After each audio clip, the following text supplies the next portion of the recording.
Eu acredito que todo mundo concorde com a tese de que a religião é um fenômeno histórico humano que atravessa todas as civilizações. Mesmo as pessoas que não se ocupam com a religião, da religião, que não discutem o assunto ou que não experimentam uma fé religiosa, sabem que a religião está aí. Por isso há muitos elogios, muitas críticas à religião. E há muitos questionamentos, afinal. Por quê? Como as religiões nascem, como elas se desenvolvem, quais são as características delas.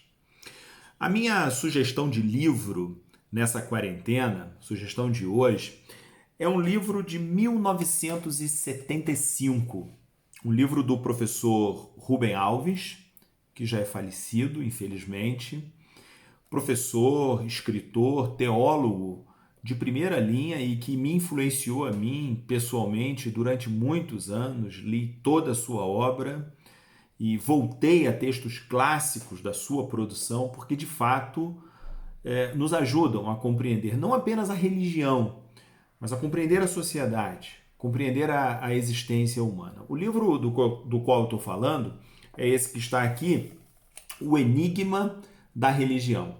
Essa é uma edição publicada pela editora Vozes em 1975.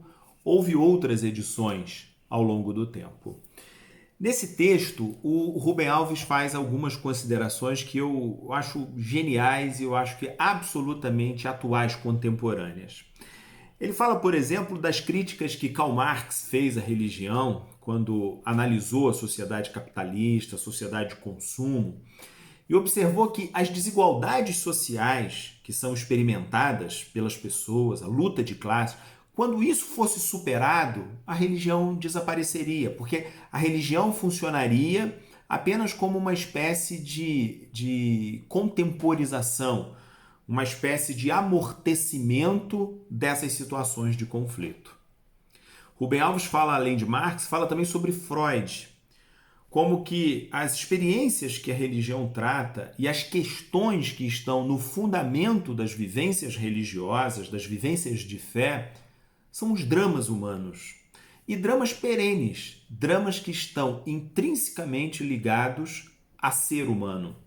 E por isso o acompanhamento, a análise, por exemplo, nos ajudariam a compreender, mas nunca superar no sentido de deixar isso para trás.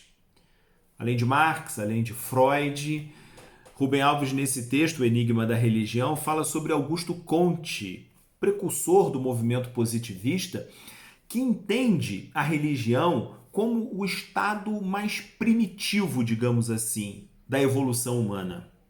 Então, o estado religioso, teológico, depois o estado filosófico, para enfim a gente alcançar, atingir um estado positivo, científico, em que a ciência dá uma palavra definitiva sobre a realidade.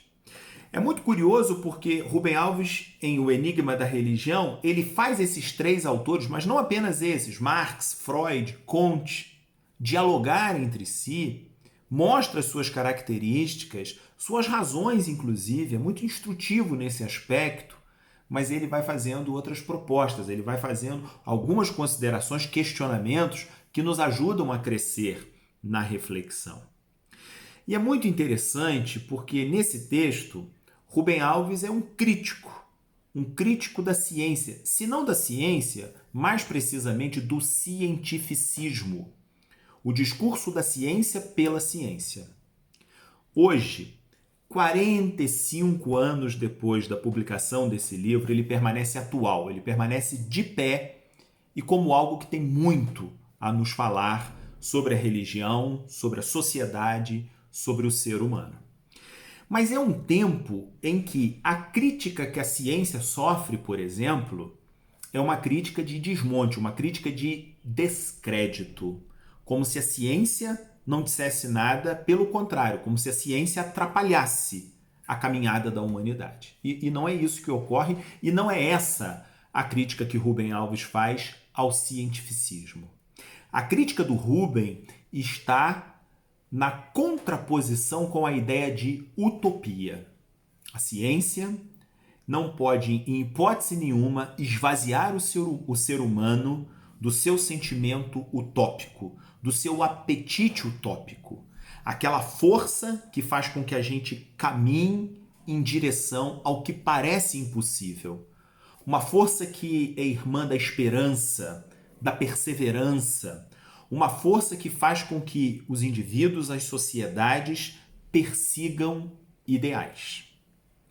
Uma outra curiosidade é que nesse texto Rubem Alves fala um pouco de autores da primeira metade do século XX, autores do pós-guerra, meio que decretaram o fim da religião, o crepúsculo dos deuses, como se fosse possível ou era esperado naquele momento que, com o avanço da ciência, com o avanço da tecnologia, com o avanço do conhecimento de ciências humanas, sociais, biológicas, médicas, Deus e as religiões fossem acabar. E o que a gente viu? O que a gente viu no final do século XX, da década de 70 para cá especialmente, no início do século XXI, foi uma explosão de religião, uma explosão dos deuses, uma explosão da convicção espiritual do ser humano.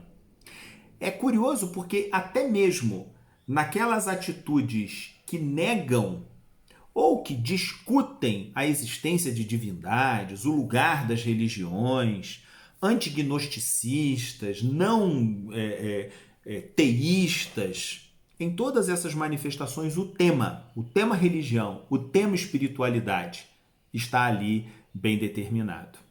E claro, a gente não pode deixar de mencionar o uso, que não é atual, que não é exclusivamente de hoje, o uso que ao longo dos séculos as sociedades, os grupos de poder fizeram das religiões. E aí uma mistura, uma mescla, imiscuindo interesses religiosos com interesses políticos, econômicos, interesses de poder. Isso está sempre presente e hoje mais do que nunca.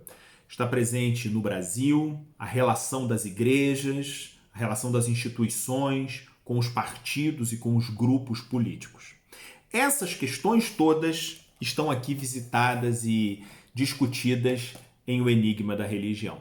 Queria terminar esse vídeo fazendo a leitura de um dos parágrafos que é bastante interessante e que eu acho que resume, sintetiza bem essa ideia toda. Rubem Alves termina o seu livro dizendo assim: parece que nossa situação é tal que todos os horizontes do pensamento utópico estão tomados pelo ideal da sociedade tecnológica e a necessidade de modernização. É preciso, ao contrário, pensar uma sociedade em que a participação e a criatividade do homem sejam as mãos que desmantelam a tecnologia como sistema, para imediatamente depois empunhá-la como ferramenta. Este pode parecer um ideal utópico impossível, mas somente pensando o impossível, o disfuncional, seremos capazes de nos libertar do fim da história. É muito curioso, porque a tecnologia e a ciência não podem ser consideradas como fim. Precisam ser consideradas como ferramenta, como meio. O que é o fim? O fim é a utopia. O fim é o desejo de construir um mundo onde caibam todos, sem distinção nenhuma. Queria te fazer essa recomendação. Leia lá. A leitura é deliciosa. O Enigma da Religião, Rubem Alves.